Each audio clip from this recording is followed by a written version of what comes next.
হ্যাঁ ফ্রেন্ড, কাপড়ের দোকানে তো সোজা না। এখানে আমাকে ঘন্টার পর ঘন্টা বসে থাকতে লাগে একটা কাস্টমারের জন্য।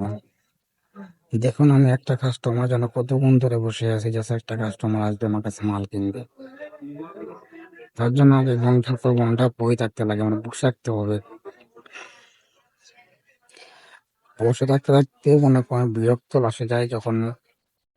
কি আর বলবো আপনাদেরকে ভাই, যারা কাপড়ের দোকানে থাকছেন তারা একমাত্র জানেন যে বসে থাকার কষ্টটা কত ভয়ানক, মানে কত কষ্ট আপনার।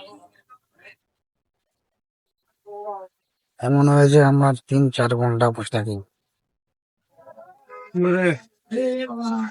বসে থাকতে কোমরে ব্যথা শোয়া লাগে যায়, কিছু করার না, এটা আমাদের কাজ। বসে থাকতে লাগে আমাদেরকে। কখনো কখনো আমাদের যে 5-6 ঘন্টা বসে থাকতে লাগে। যে কিরকম একটা বসে থাকা পেরা সেটা একমাত্র কাপড় দোকানদাররা জানে।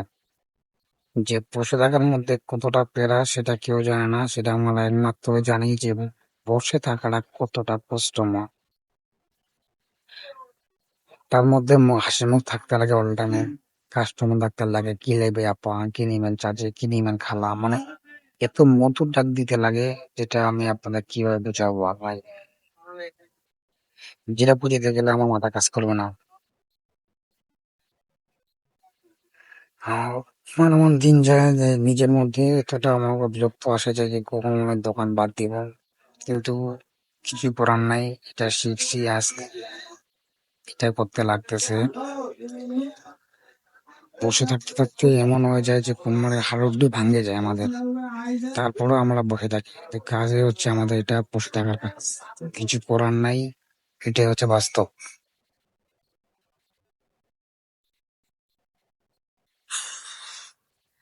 বিরক্ত আসে লাগে যাচ্ছে এবং বসে থাকি সারাদিন সারাদিন সারাদিন। মনে হচ্ছে ডেইলি রুটিন একটাই যে এটা আমাদের কোনো পরিবর্তন নেই।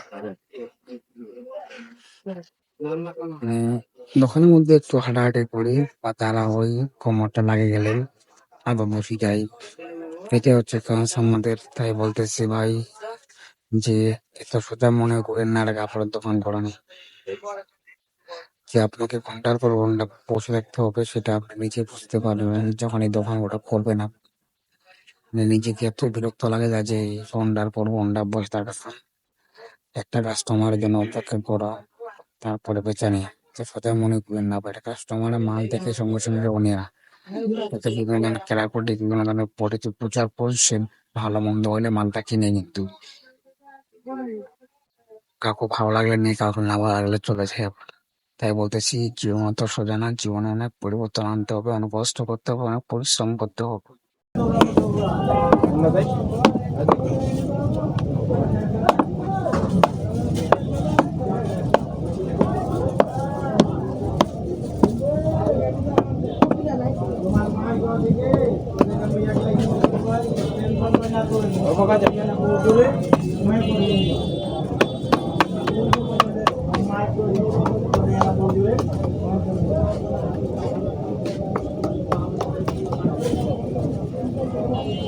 বেশি দেবে আমার বেশি দেবে ওখানে দেন অন্য ইয়া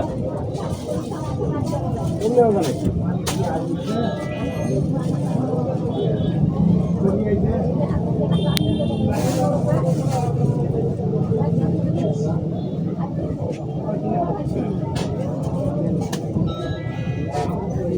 আর তাই পাকে